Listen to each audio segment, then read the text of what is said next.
Sandy Orser again for WW3331, your station for children's literature.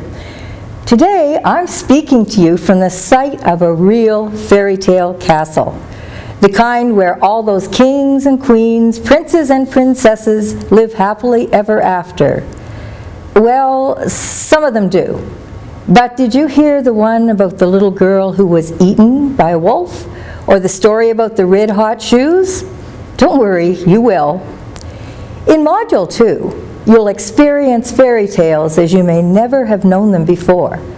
You'll also look at the journeys of some of those tales, the ones they've taken to become the stories we know today. You'll get up close and personal with some of the foremost writers of those tales. The first tellers of such stories, those from the oral tradition, weren't exactly known for their manners and sophistication. But by the time the tales had made their way through the courts and the folklorists, the stories had become suitable for a more civilized audience. Of course, not all fairy tales had their origins in the oral tradition. You'll also look at some literary tales written with skill and captivating detail, but containing the same elements that caused the oral tales to have such a hold on those who heard them. In Module 2, you'll learn to identify those elements and observe how, in the case of fairy tales, familiarity breeds not contempt, but love and comfort. With each new generation of readers and listeners, the old becomes new again. As you explore the stories that are part of Module 2, think about how they compare with the Disney versions with which you are probably familiar.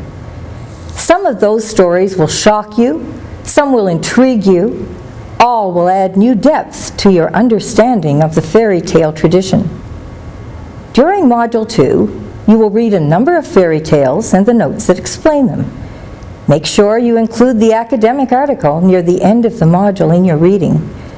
Don't forget to do the 2 discussion posts, an answer to the question I've asked, and a response to the posting of at least one classmate. Test yourself with the quiz and take part in the collaborate session. In Module 2, you will also find the topics for the first of the 2 essays in the course. Happy or sad, comforting or disturbing, fairy tales have definitely left their mark on our culture. The words "once upon a time" open the door to a world where magic is the norm and anything can happen. However, having read the versions of the stories in Module 2, the next time someone wishes you a life that unfolds like a fairy tale, you just might want to think twice about whether, in fact, that wish is a blessing or a curse. Disney has given us worlds of wonder, but now you'll know the real stories.